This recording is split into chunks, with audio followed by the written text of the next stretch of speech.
You have cancer. 3 words that change a life forever. We would like to offer another 3 words. Be an overcomer. Welcome to the 1% Podcast, where our conversations with other cancer warriors, survivors, and caregivers allows us to give you that extra boost you need to face your challenge head on, live life from a new perspective, and forge a path that keeps you moving free and clear. Now, welcome your host and cancer survivor, Truett Taylor.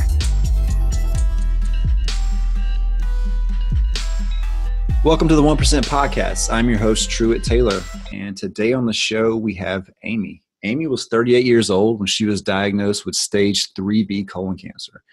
Amy's currently a project manager and lives in Boston. Amy, how are you doing today? I'm great. How you doing, Truett? I'm doing great. So Amy and I have a mutual friend in common that connected us several months ago, and I've heard a lot about Amy and her story, and I just knew as soon as I started talking to you the first time that your story had to be shared with so many people because it's very unique and it has some twists and turns in there that I think a lot of people have experienced. And by listening to your story, I think you'll be able to help a tremendous amount of people. So tell all the listeners today, why do you think it's important for you to be able to share your story on the podcast? So I think a couple of reasons. I think it's important. It's important for me. For one, it's important for me to talk about it. It's important for me to be able to talk about it and also to share my experience. And if I could help, your whole theme here, the 1%, if I could help one person even get through just learning about their diagnosis or one piece of help with side effects from chemo or, anything that's going to help somebody else. I had someone I could turn to through this whole process, and I think it's important that everybody have that. What do you want our listeners to take away specifically from your story? I think you're gonna learn a lot about yourself when you go through this, and that's important. And listen to yourself and figure out what makes you truly happy and just use that. Use that as your driver, your motivation, your everything. And that's what's going to get you through it. I couldn't agree more. It's one of those things where no matter what you've experienced in life, this definitely uncovers a tremendous amount of things about who you are personally that you might not know that have always been there and stuff. So I love that. I love that our listeners are going to be able to take away from that today. So let's go ahead and get started. Tell everyone a little bit about your life prior to your diagnosis. Sure. So you mentioned I was a project manager. So more specifically, I work for Partners Healthcare System in Boston. I've been working there full time for just over 15 years. So quite a large chunk of my career. My most recent title prior to diagnosis was clinical conversion manager. So my team was tasked with taking all patient information from our previous software, medical records, clinical system, revenue system, and getting up on a new platform that was shared across our healthcare system. So my team had to take, your lab results, your allergies. I mean, all of this stuff just from going to the doctor and your vaccines, your medications, pathology reports, vital signs, your height, your weight. When you go on a brand new system and you've been collecting all this data for so many years, my job was to get that data in the old system into the new one. So it wasn't an easy task. I'm sure you can see how much time that would take. It was a 5-year billion-dollar project. I found myself working really late hours. If you ask my husband, it was tough on him. I swore I would make that train at 6 o'clock or 7 or 8, and every night I'd miss that one and I'd be on the next one. So, there were times where I'd go to work, my daughter was still sleeping, I'd get home and she was already in bed. So it was a stressful, tough time, but it's what I wanted to do. It was going to take my career to that next level, and that's what I wanted. I wanted to get the time in when I was young so I could, enjoy it later. How was your overall health at that point in your life? I think I've always been very healthy. I grew up always exercising. I was an athlete. Probably right before my diagnosis was probably the least healthy I had been. And again, that doesn't mean I'm eating McDonald's and French fries every day. It just means I wasn't at the gym a few times a week. I was grabbing a slice of pizza at the train station on my way home. Just not what I should have been doing, or my best self, I guess. Probably drinking more than I should have been. You get home, you have a stressful day, you want a glass of wine. You may have skipped your dinner and went for the glass of wine instead. The stress level was pretty high. So all in all, like, I don't want to make it seem like I was in my worst shape, but it wasn't good. And as far as your general approach to life, you were 38. Did you already have your daughter at the time? Yep. So Okay. when I was first diagnosed, it was right after my daughter's first birthday. Okay. So you guys have a family together. What did you have any specific things that you were looking forward to in life prior to your diagnosis or anything? No, I mean, we've always had a great life, great relationship, me and my husband, and my daughter has just been such an amazing addition to our family. My first daughter was my black lab. Um, but yeah, we love hanging out with friends, taking care of our beautiful home and hanging out with family, having a lot of good laughs and traveling when we can, and kind of your typical normal life. We've had a lot of fun, a lot of laughs. Yeah. So it sounds like you had worked hard on your career. You had put a lot of effort into that. You sacrificed a lot from time with your family and maybe a little bit health wise, but nothing too crazy. And, all of a sudden your life was about to change. Tell us what led up to you actually going to the doctor for the very first time. Yeah. So at the time, you don't realize it, but then when you look back and you say, maybe that was hint number one, or maybe that was hint number two. So I was diagnosed in March of 2016, but I think this goes back to more like December. So I remember Christmas Eve, I was with my family at my parents' house, just having a great time. We always have a huge Christmas Eve, party with family at my mom's. And I remember just feeling tired and run down and yucky. And it wasn't like a stomach bug. I just couldn't put my finger on it. I just wanted to go to bed. So Christmas Eve, there I was, 8 o'clock, I went to bed. Very weird for me. And the next day I felt a little better. I felt okay. We got through Christmas. And then I remember my daughter's first birthday was in February. And another kind of little sign, but whatever. You just kind of move on. And I had put, a pair of pants and a shirt on. I remember just my pants feeling so tight. I'm like, I got to get to the gym. I don't know what's going on with me. But again, it was something you think about and then it's gone.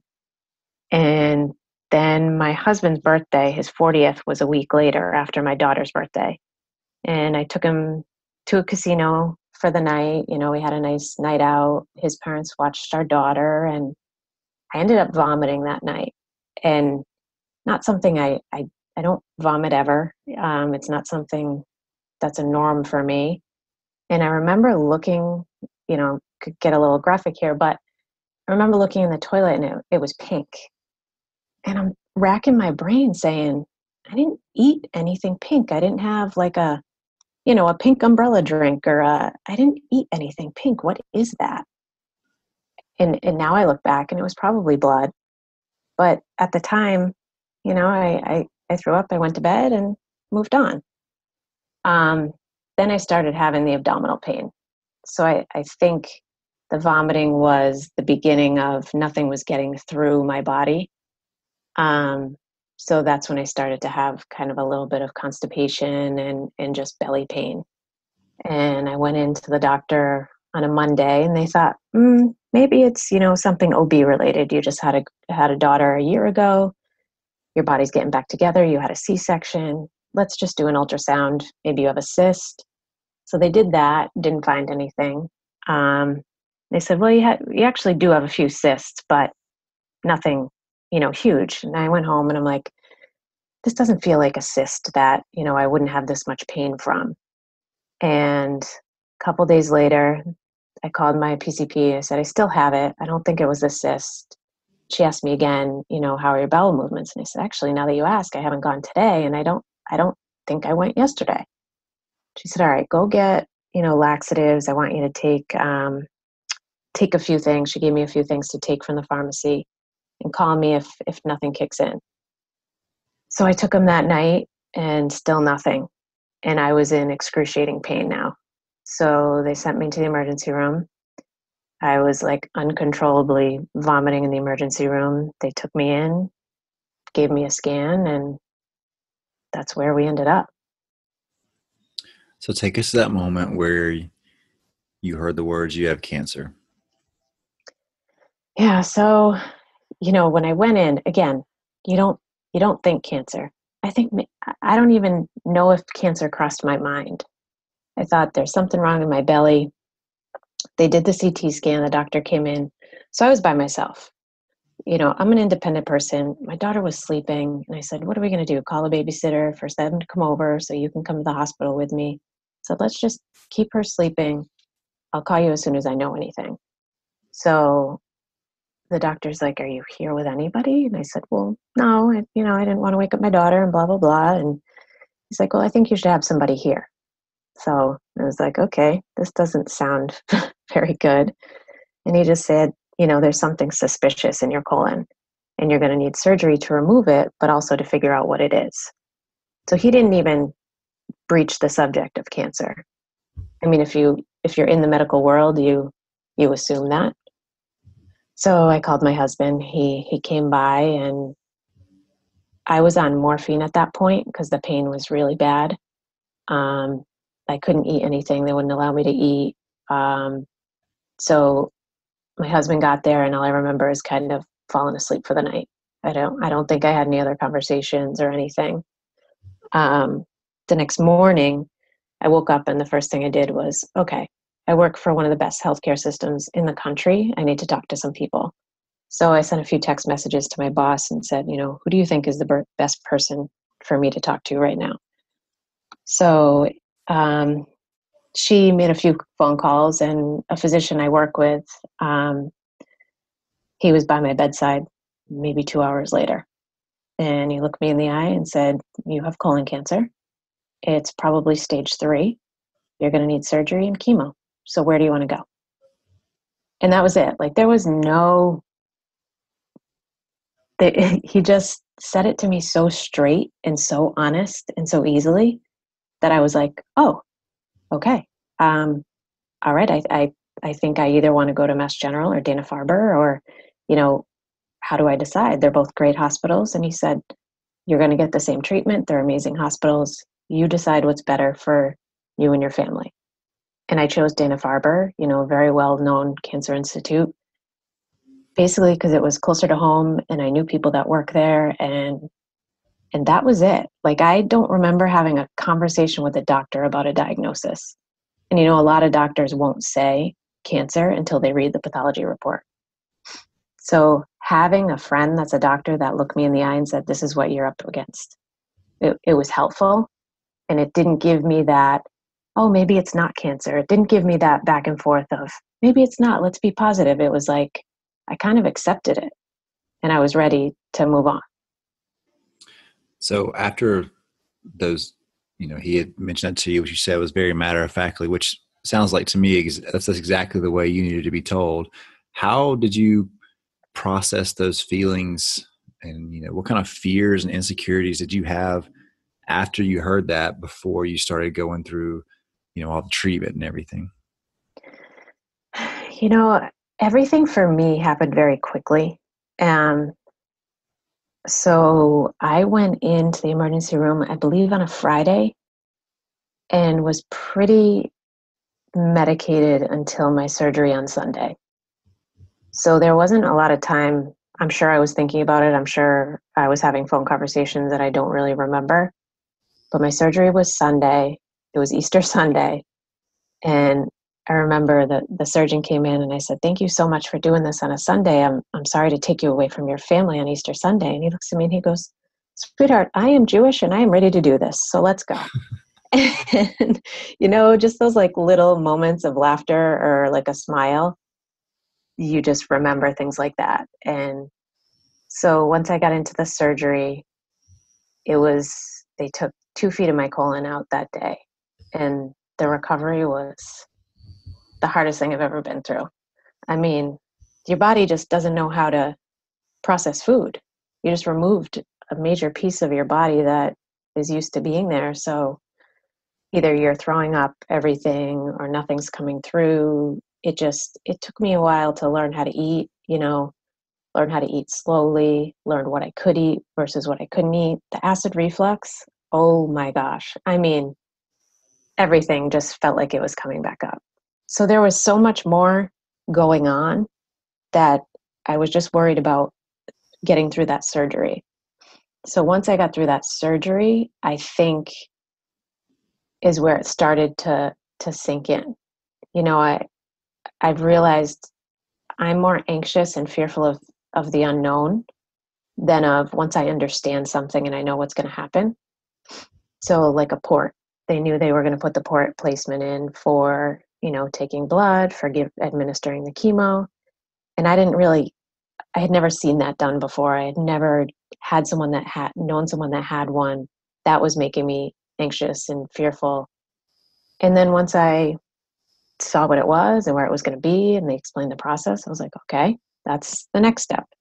So I think I take things very literally one step at a time and focus on what I can. Because when you look at the big picture and the end game, like it's just too much to handle. So that's where I kind of went from the port and then starting chemo. And that's probably where it got more emotional. So give us the perspective of what it's like to be at home. So were you still working during this time, or you had taken off time from work, or? So I did still do some work after my surgery. It's never a good time to just like all of a sudden be gone from work. But I was able to, after the surgery, get a few things done, organized, pass things off. But once I started chemo, I was on disability. So give us a snapshot into like your home life. So, here you are, a super independent, successful person who's, been very athletic in your past, and all of a sudden you have 2 feet of your colon removed, and all the side effects from that surgery, and life is different. Once you start chemo, what kind of effects did that have on, your marriage and you just being at home, having to, you weren't helpless, but you were having to adjust to a lot of things that couldn't make you as, feel as good or as active and things of that nature. One other thing, the physician that kind of was by my bedside, one thing he said to me that I'll never forget, he said, don't make any major decisions in the next couple of years. I said, what do you mean? He said, don't sell your house, don't quit your job, don't get a divorce, don't do this. I said, why would I do any of those things? And he said, this is going to be like a nuclear bomb going off in your living room. And I kind of took a step back. I was like, wow, okay, that's a big deal. That's something I need to keep in mind as I go through this. I think I'm probably one of the luckiest to have gone through this as far as my marriage. I think it goes one or two ways. I think you end up learning things about your spouse that you despise and can't stand and don't want to be a part of, or you realize you're two different people, and until you go through something like this, you may never know that. But I was lucky that it brought out the best in my husband, and he's the most supportive, caring person like that I could ever want in this type of situation. He stepped up. He did everything for my daughter. He did everything for me. It made our marriage better. That was the effect of this on us. So then you started chemo. Now we all know that taking chemo, how you think, or you prepare yourself for like the worst thing you've experienced in life physically. And you're like, okay, it's probably going to be just a little bit worse than that. But then all of a sudden you realize it's a completely different beast and it does not compare to anything that's ever happened to you before. Tell us about once you started chemo, all the fun times I guess you say you had with that. Yeah. So I, my perception, right, was I would sit in that chair and I would probably vomit all over myself for the entire time I was there and the next 2 weeks. And it's not like that at all. It's the amount of medications that are out there to help with the side effects are really amazing. But I don't want to make it seem like it's easy because it's not. You're not vomiting all over yourself, but you feel feelings that you will never ever feel unless you go through this. It's trying on you. You're so tired. And I am not a person that naps. I don't like napping. Maybe I napped in college because I was hungover, but I didn't. I'm not somebody that takes a Saturday and says, let's just sit on the couch today. Well, this is something that you need to take a 3-hour nap in the morning. You'll get up, you'll make yourself some lunch, maybe go for a little walk, and you come back and you want another 3-hour nap and you're ready for bed at 7. Like that to me was just like my days are just gone and all I did was sleep. But you have to listen to your body, and if that's what you got to do, you have to do it. And it was just a sleep that I had never experienced. I mean, it wasn't like you were a little tired, you could have some coffee and you'd be okay. It was just like you couldn't pick your head off the pillow. You needed to sleep. That lingering fatigue is so weird. It's like usually when you get up after a nap, you're like, okay, I feel okay. But then it just, your energy level, let's say if it's a 10 in a normal life, it only goes to like a 5 in the chemo life, I think. And you're only going to feel so strong or have so much energy as you move forward. Yeah. And my husband always said, because I'd go to bed so early, so I'd wake up at 6 the next morning and I'd be like, oh, I feel good. Let me eat some breakfast before I get nauseous, because you got to eat. And it's almost like a really bad pregnancy in that when you're on chemo, that your nausea, you just have to eat little snacks constantly. Otherwise, you're going to feel horrible. And I think I'm lucky that helped me, where a lot of people just can't eat and it just gets worse and worse and worse. So I'd get up, I'd get something to eat, and maybe I'd take the dog for a walk, or maybe I'd clean the house or do laundry or anything like that. And I'd run around the house crazy. And an hour or two later, I was done. And my husband would just say, you came out of the gate strong, but I think it's time to take a nap. So you're going through chemo. You have a large support system of family and friends around you, kind of encouraging you. Tell us some of the best and maybe some of the worst advice you've gotten since you were diagnosed. Um, I, all in all, I think people have been really good to me. The bad advice has been pretty minimal. I think other things affect you, like reactions you see on people's faces, when you get all the usual questions, right? Oh, did they catch it early? And when you say no, they say, oh. And then what stage is it? And you say 3B, and they say, oh. And then, well, has it spread? And you say yes. And then like it just gets worse. And you're like, yeah, yep. It's not helpful to talk like that, but Right. it's true. It's the reaction that people are going to have. Someone did ask me if I was going to die, so there's that. But it's hard. Other people have to go through it just like you do, and people react to things differently. So you can't let it really get you down, because they don't understand it, because they've never been through it. I think the advice part, I didn't get too much of the useless advice. I got really good advice. I think people that, like I say, haven't been through it don't know what advice to give you, so I didn't really get much of that.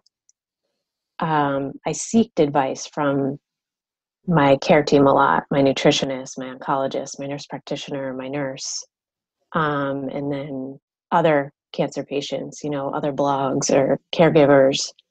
I really tried to look for people that had been through it to understand what I was up against and how to deal with it. So what would you recommend to people who are listening to the podcast today that maybe don't have cancer? What would you recommend them to say or to do to someone who is just recently being diagnosed or who's experiencing cancer or the treatments? I think it's different for everybody, but one thing that my friends did for me that was absolutely top 10 best thing you could ever do. They made a jar. Inside that jar, they put memories that made me crack up. So, I don't know how many of my friends did it, 6 or 8, even, I don't know, maybe a couple more friends. They wrote on a little piece of paper, just a memory or, something to make me laugh.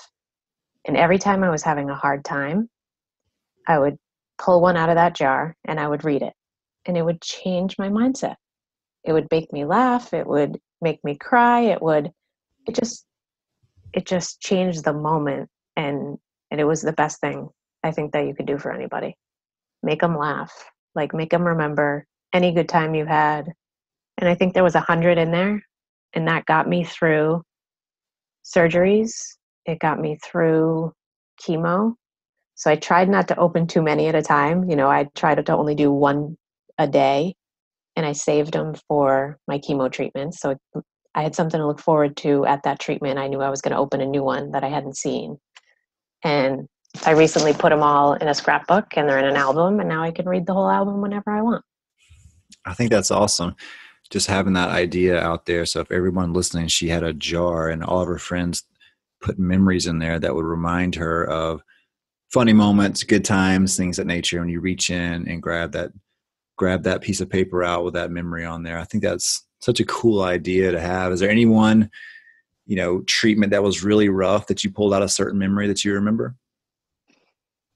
Oh, I don't know, to be honest with you. They all made me crack up. There, I just remember. So I kept the jar in the kitchen, because that's always the place you kind of congregate to, right? And it's just every time I had a bad day and I couldn't snap out of it, that's where I would go. So it helped me so many times that I don't really remember one specific one. And a lot of them are such private jokes nobody would understand. Some of them are PG and some are not. So there was a little bit of everything in that jar. It's whatever it took, right? And I think that's so great that you have such a good support system out there. So as you go through treatment, as your whole life has changed dramatically and you're adjusting to this new lifestyle, I feel like there's moments that we all have as we go through treatment, as we, hit those moments where we just absolutely want to give up. And those moments where we just maybe don't want to move forward, or we get hung up on certain things that we think we won't be around to see. And, for me personally, at the time I wasn't married, and I just would cry myself to sleep at night thinking, oh my gosh, I'm not going to be able to get married again. And then I'm not going to have children, all those things that I would just literally cry myself to sleep thinking about and stuff. And, we have those moments where we're at our lowest and we get to focusing on those instead of focusing on the positive. But there's also pivotal moments where during our battle where we, I think after we've thought about all the negative things and have researched all the things that are going to bad things that are going to happen to us, or just doomsday type articles online about our diagnosis and treatments and stuff, there comes to a point, and I feel like, everybody gets to this point probably at a different moment. And it may not be a one specific moment. It may be a collection of moments that, when you were at your lowest, something would happen or someone would call or something would be, dramatically and divinely put into your life to help pull you out of that moment and get you moving forward. Yeah. Can you describe maybe one of those moments in particular, or a collection of those moments to everyone listening about, what were those moments where you decided or you knew that you weren't going to be a victim of circumstance with this disease, but you were actually going to regardless of the outcome, you were going to overcome all those feelings and keep pushing forward? Yeah, I think, a big game changer for me was when the cancer had metastasized. That metastatic disease isn't something you never want to hear. If, like you say, you read those statistics, you immediately freak out. So mine spread to my lungs. I bawled my eyes out. I don't think I felt like I wanted to give up, but it was definitely the toughest day I had. You hear, so I always ask this question: best case scenario, worst case scenario. So worst case scenario, you're on chemo the rest of your life until your body can't take it. So to hear that's not easy to process. Is that what you were told at the time, that the best case scenario would be you're going to be on chemo forever? But that was worst case Oh, scenario. worst case scenario. Okay, I'm sorry. So best case, you go through the surgeries and chemo and I never see you again and it's great. You don't have it again.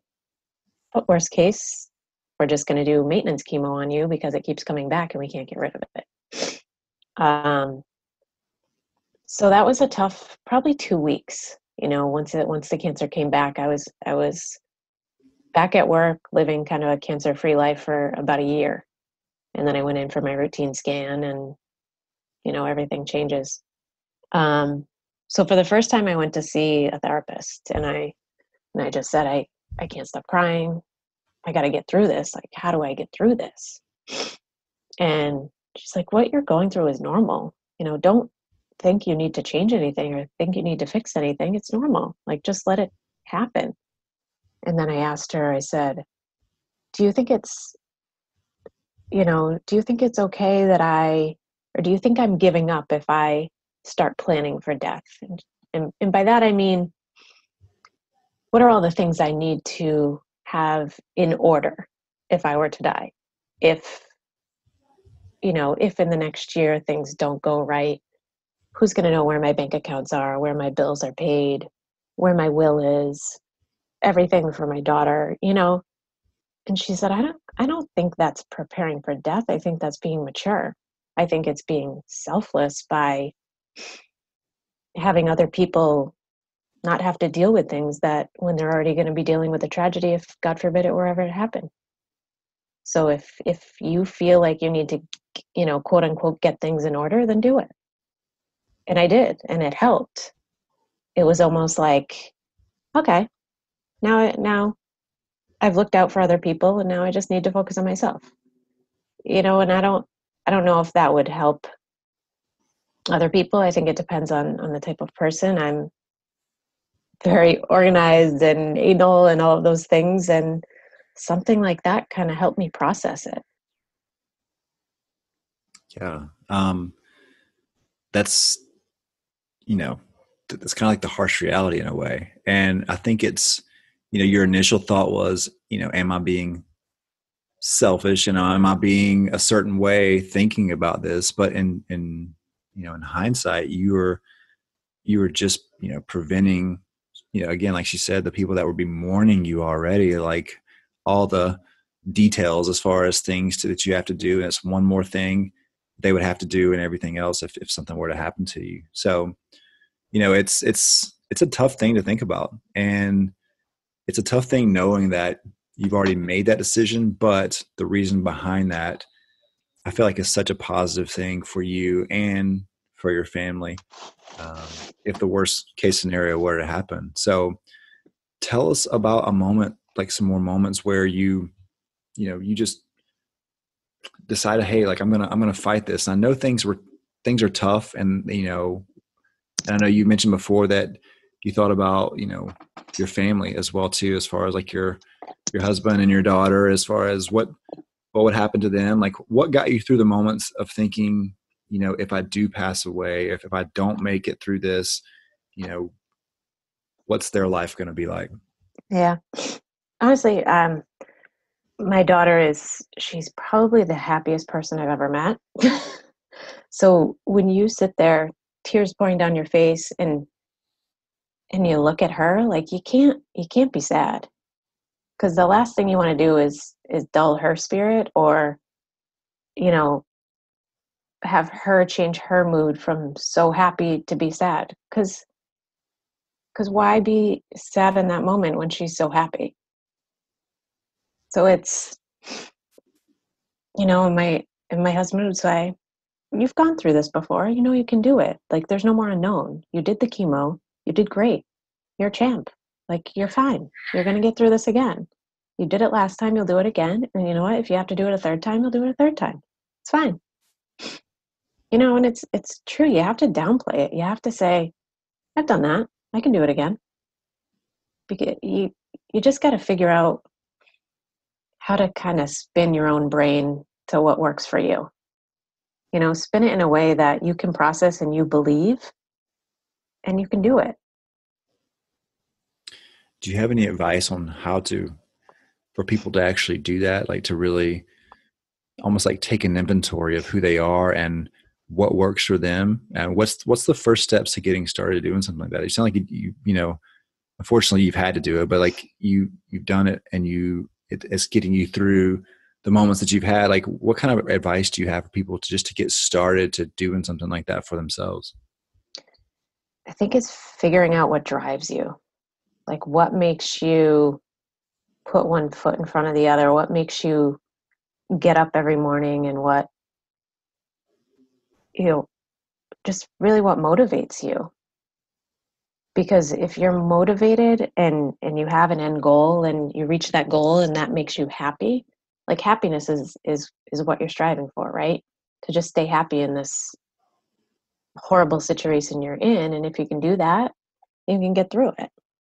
So to figure out those things that drive you enough to make you happy and motivate you enough to make you happy. And what are those things? Is it a person? Is it a conversation? Is it reading a good book? Is it listening to music? Is it working out? Whatever it is, it doesn't matter, but you have to find what that thing or the combination of things are. So currently, right now, where are you at with your treatment, and what's your life look like for the next 6 months or so? So right now, like my husband will say, it's the summer of Amy. Um, I finished treatment the beginning of the summer, and it took me a while to, the side effects last for a bit. I had a bunch more appointments and check-ins, but the last, most recently, I've been feeling really good and having a lot of fun, making a lot of memories. You know, Driving here and there to see family, staying with my parents for a few nights here, with my in-laws for a few nights there, going on a trip with my girlfriends to celebrate our 40th birthdays. My concert series this summer has been pretty solid. I've done Luke Bryan, Sam Hunt, U2, Beyonce, Jay-Z. I've still got Journey and Def Leppard and Ed Sheeran. Just enjoying things and spending time with friends and having fun and doing so much with my daughter. Just making memories with her. And she went on her first pony ride a couple weeks ago, and the look on her face, like, I'll never forget it. She was in heaven. It was like the best moment ever. She was so happy, and just trying to do more things like that. But I'm also strict. Like, there are things that you can control when you're not in treatment. When you're trying to make yourself healthy so you don't end up back in treatment. You know, cancer sucks. Cancer's an asshole. It doesn't follow a perfect pattern. It's completely unpredictable. You could do everything wrong and be completely healthy, or you could do everything right and end up in treatment again. So what I learned is I have to give up that control. Like, I can't control what that scan is going to say in a month. But what I can control and what will make me happy is that I did everything I could. So I exercise, I eat right. So I stay away from the sugar, the white flour, too much alcohol. I don't really eat that much meat anymore. I do plant-based as much as I can. I love cooking, trying new things, new recipes. Um, it sounds kind of silly, but like this weekend, there was a rainy Saturday. It was just thunderstorms and gross out, and I spent most of the day meal prepping for the week.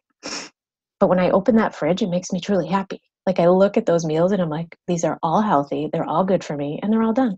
It's fantastic. So the eating right and exercise are two of the things that I can control. And if I'm doing those things, it makes you feel like you're doing your part, and you have to let go of the unknown because it's, like I said, it's unpredictable. Yeah, just what I take from what you just said was you're enjoying like every single thing about your life, and you're really being intentional about the moments of just being happy that all your food's prepared. The moment with your daughter, those are the moments that you're cementing in your head. And I believe we all have a tape recorder in our head, and there's good things on there and there's bad things on there. And if there are bad things on there, we can re-record with good moments. And it sounds like to me like your life's a lot different than hustling and grinding to get somewhere with your job. Like you are really experiencing every good moment in life at your worst moment in life, which doesn't make sense in a lot of ways. Like you would think that people currently fighting and going through chemo would feel the complete opposite. I know you have your days and your moments where you're just like enough's enough and you break down. That's human nature to have that. But to hear you say the things that you appreciate about your life, the small things to the very like specific moments, I think that's something that all of our listeners can take away. Right now where you're at currently in your life with your current diagnosis, whether you're a survivor or whether you're a warrior going through it, or whether you're a caregiver watching someone actually go through this where you have no control over, what's going to happen to them or anything along those lines. You have to really appreciate every single thing about them and the life that we've been given. We all have a numbered set of days, whether it's long for some or short for others. And, I really feel like what we do with what we have is what we're responsible for. And, Right. What you have is a great family and a beautiful daughter and, a good career. And you've done a lot with that. And it's not over yet. You've still got a lot more to do and a lot more things to look forward to. And I just love the fact that you're truly authentic and real about these moments where they are tough. And this is what I do, whether it's pulling a memory out of the jar, going through your scrapbook, whatever you're doing to give yourself that peace of mind that you have moving forward. You're taking control of the things that you can actually control, and you're doing a really good job of that. So if you ever feel like you're not, just know that you are. Just play this back and remember that you're doing a phenomenal job at what you can control. And I think that in itself is a huge motivation to everyone listening. Thank you.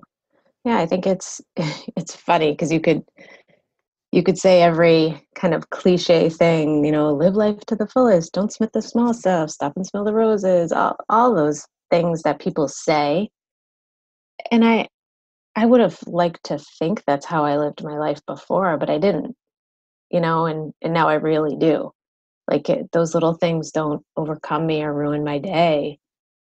I don't have road rage because I'm not in a hurry. Like I don't care if I'm late, it's because I'm late. Like there's nothing I could do about it.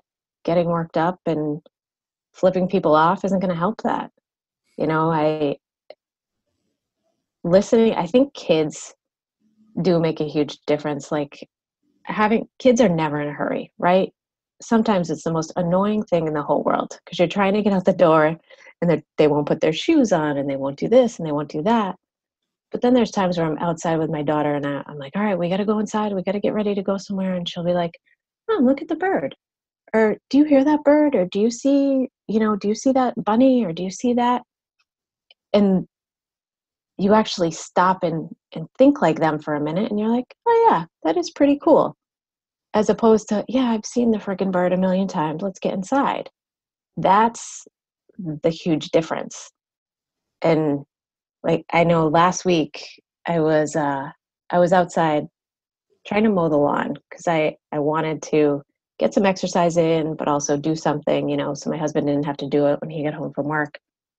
And it was so hot. I'm like, I'm not going to be able to finish this. And I just thought to myself, it would be so great if it rained right now. And it started downpouring. And I was like, this is amazing. I started laughing hysterically and finished mowing the lawn. Because how awesome was that? Where a few years ago, I would have been pissed. I would have been like, now I'm soaking wet. I didn't finish mowing the lawn. So there's another one, Dance in the Rain. Like, those are the things that you thought you were doing, and you thought you understood what they meant because you've heard it 1,000 times and there's a million books about them.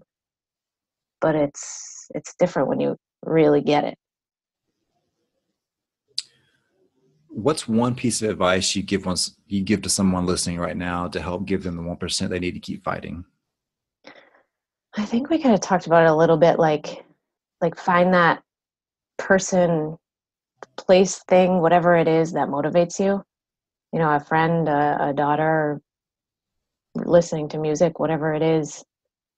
Put everything you have into it, because the feeling of accomplishment and the happiness it gives you is what keeps you going. And Tim McGraw has a song, "Live Like You're Dying," live like you were dying. And when I hear it, it makes me cry.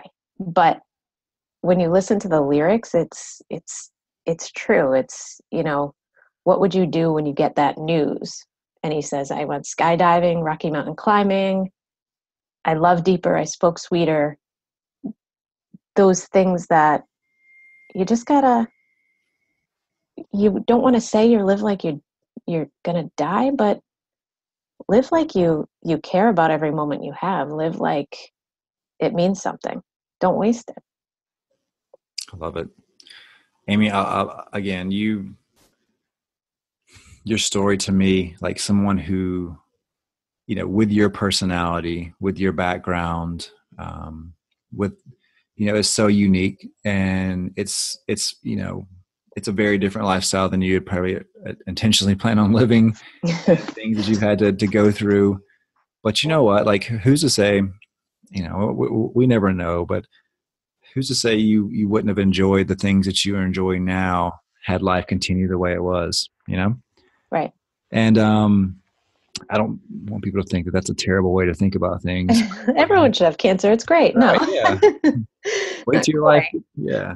But that's just a real moment. Like, that's, again, I know for myself, it's the same way. Like, there's certain things that I just appreciate so much more now. And, I appreciate moments getting to talk to people like you, because, every time I speak to someone, it puts things back into perspective, and everybody's got such a different story and journey, and there's a different recipe to success and happiness and peace of mind for everybody. And your version of this story, to me, is one that's probably hard to swallow for some people, but you're so strong that you take that step. And this is probably why you've been successful as well too. Like, you take that step, just like you took it in your career, to go out and do the tough things that you don't want to do and make those decisions so you can sit back and enjoy the fruits of your labor. And I know that was your intention when you were, working so hard and giving up that time earlier in your career. But that's kind of exactly what you're doing right now. You've made all the tough decisions for the most part, and now you're just going to sit back and enjoy every single thing. And, what a awesome way to look at life and to, have that perspective on it. And when we first spoke, I just was thinking to myself, like, this is a story that everyone needs to hear who is similar to you. And, someone who's currently going through those moments where, your treatment is not done yet, and you're still having to live that life, like, right in the thick of it. I think that's a huge inspiration for everyone that's listening. And it just gives people an opportunity to take pieces of your story and apply it to their life. So thank you for sharing that. I really appreciate that. So I like to end the podcast with a couple of things specifically about you, because, a part of this podcast is to celebrate you and your story and your life and everything that you're doing. So I want to ask you a couple of quick questions to let all of our listeners get a glimpse into what it's like to be you and what things that motivate you, and a couple other things. So tell everybody listening right now, every day, name a couple of things that motivate you to keep pushing through and make it through each day. My daughter is number one. She's what keeps me going. I think another one is probably just a feeling of accomplishment, continue to meet goals, deadlines, challenges, but it doesn't have to be at work. It's just anything. When I'm in treatment, my goal every day is to take a 15-minute walk outside. That's not a huge thing for many people, but when you're in that point, that's a big deal. So to just continue to strive to do things, and the that motivation, yeah, that's what keeps me going along with my daughter. Do you have any supplements or products that you want to recommend to our listeners? Oh, native deodorant. I tried every natural deodorant out there in the world, and they do not all work. Trust me. With native, I found the coconut vanilla scent is the only ones that really works for me. That was I tried probably 10, and I thought I was going to have to go back to my clinical strength forever, but I found one, so I'm psyched. Perfect. What else? So I don't know, most kind of cancer patients after they go through it do like a little kind of vitamin or daily routine. I take 2,000 international units of vitamin D3 every day, a baby aspirin, a multivitamin, and a probiotic. And with the probiotic, my nutritionist recommended every 30 days you switch that probiotic to a different one. So you're getting all different strands for your gut. And just keep switching between, 3 or 4 different kinds to keep your gut guessing and keeps you healthy. I'll put a link up to your deodorant. I'll find it and put it up there for everybody so they can check it out. It's great. My sister's tried it. Another friend has tried it, and both of them, they love it.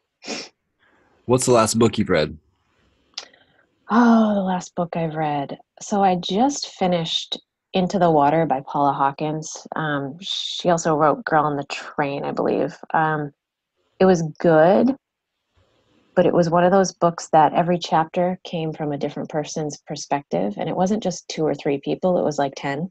So it was tough to follow, especially after, having chemo brain. But I think it's something I'd probably read again and enjoy a little better. But I'm just about to start Girl Wash Your Face by Rachel Hollis. I've heard amazing things about that, so I think listeners should look that up too and give it a shot. Do you have a favorite recipe or food? Food is pizza. It has to be pizza. I've adjusted my pizza, cauliflower crust, all veggies, or anything I can do, but pizza is my weakness for sure. Any specific toppings that you put on your pizza? Always veggies, always mushrooms, spinach, any kind of veggie. Like I said, I don't do meat, but I never put like sausage or pepperoni on my pizza anyway. Is it bad that I love a meat lover's pizza? Yeah, that's not so good for your health, but once in a while, moderation, right, Truett? Right, exactly. All right. So, and last question, what are 3 items you have on your bucket or life list that you want to accomplish?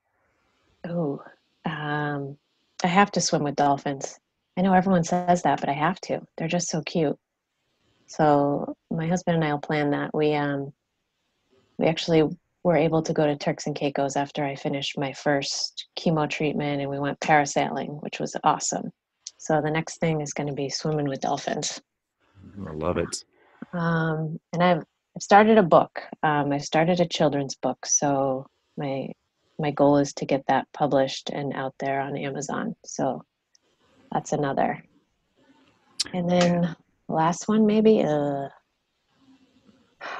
see my daughter grown, be around for long enough to see her a grown up and happy. Well, that's definitely something I'm praying for you to experience all those things, especially the last one. I think that's, sounds like to me that's your driving force for everything, which I think is so, perfect for your life. And, again, just hearing your story, hearing everything that you have to say, I just appreciate you being a guest on the show today. You have a blog out currently as well, don't you? I do. Yep. Okay. Do you mind giving our listeners the link to that, or I can just drop it in the show notes if possible? Sure. It's You, Me, Rocks, and B. So youmeroxandbe.blogspot.com. Perfect. Amy, you're a true rock star. You are somebody that I'm so thankful that I've met, someone that, hearing your story for, this is the second or third time that I've heard it. And I've heard all about you before I ever met you. So the expectations were high before we talked the first time. But, thank you for sharing your story with everybody today. Just the impact that you're going to have on all these people that are listening. I think it's going to be beyond anything you could imagine. And I'm really excited to have you as one of our first guests on the show. And we are going to keep in touch with you. And again, everybody go follow her blog, and we will be in touch soon. Okay. That sounds great. Thank you so much. And I hope people don't think I'm sugarcoating but it's a life changer. It's not easy, but you got to find what makes you happy to get you through it. I love it. All right. Thank you, Amy. All right. Thanks, Truett. You have cancer. 3 words that change a life forever. We would like to offer another 3 words. Be an overcomer. Welcome to the 1% Podcast, where our conversations with other cancer warriors, survivors, and caregivers allows us to give you that extra boost you need to face your challenge head on, live life from a new perspective, and forge a path that keeps you moving free and clear. Now, welcome your host and cancer survivor, Truett Taylor.